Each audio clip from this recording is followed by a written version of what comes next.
ప్రతి ఉదయం దేవుని వాగ్దానం అనే కార్యక్రమానికి ప్రేమతో మిమ్మల్ని ఆహ్వానిస్తుంటున్నాను. ఈ ఉదయకాల సమయంలో దేవుడు మన కొరకు ఏర్పాటు చేసినటువంటి వాక్యభాగము ద్వితీయోపదేశకాండము 11వ అధ్యాయము 1వ వచనాన్ని ధ్యానించుకున్నాం. ద్వితీయోపదేశకాండము 11వ అధ్యాయము 1వ వచనాన్ని ధ్యానించుకున్నాం.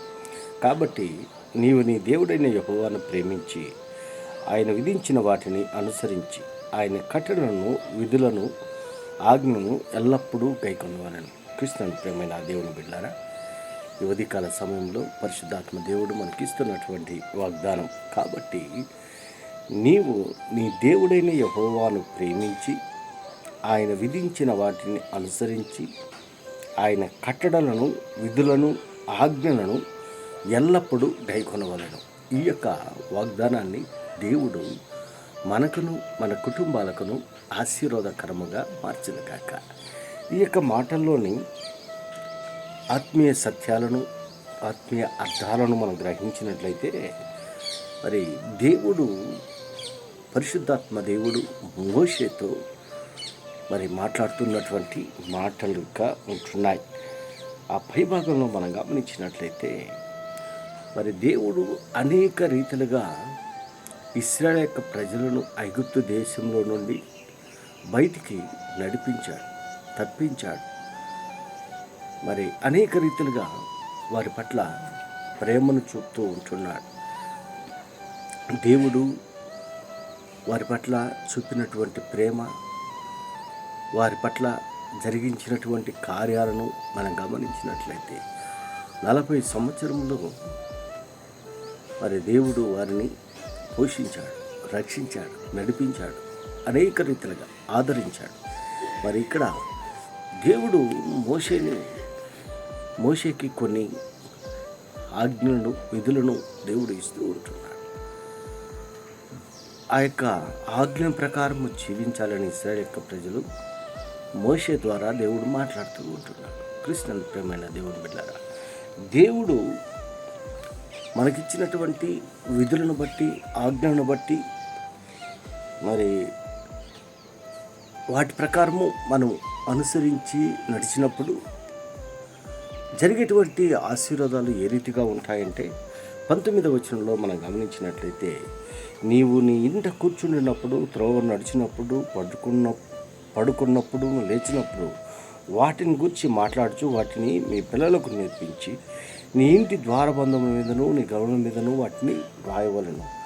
అనేక ఆజ్ఞలను దేవుడు ఇస్తూ ఉంటున్నాడు. 14వ వచనంలో మనం గమనించినట్లయితే మీ దేశమునకు వర్షము అనగా తొలకరి వారను కడవరి వారను దాని కాలమును కురిపించదును.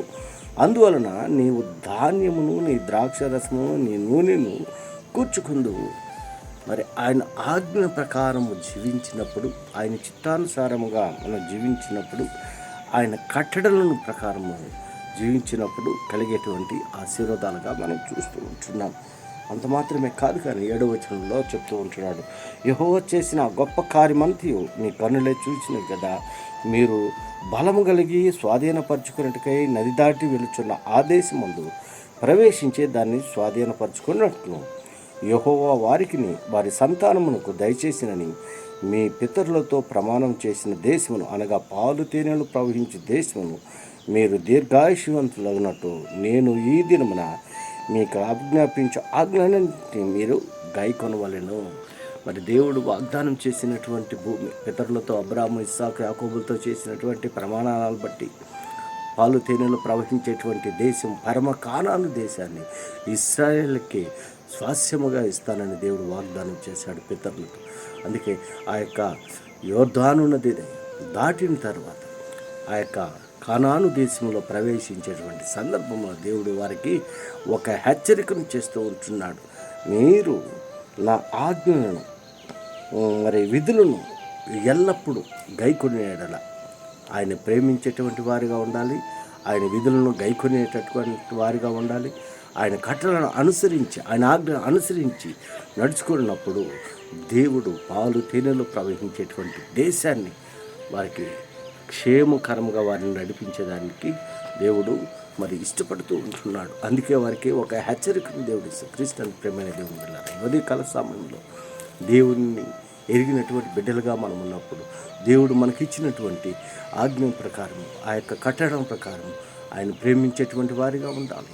ఆయన కట్టడలను అనుసరించి నడుచుకునేటువంటి వారిగా ఉండాలి. అప్పుడు మనము ఆశీర్వదింపబడతాము, దీవింపబడతాము. దేవుడు దయచేసేటువంటి దీవెనలు, ఆశీర్వాదాలు సమృద్ధిగా నీవు నేను పొందుకొని దేవునికి మహిమకరంగా ఈ లోకంలో జీవించాలని ఈ కొద్ది మాటల ద్వారా నేను హెచ్చరిక చేస్తాను. దేవుడి యొక్క మాటలను మరి ఎక్కువగా మీకును మీ కుటుంబాలకు ఆశీర్వాదకరంగా మార్చిన గాక. ఆమేన్.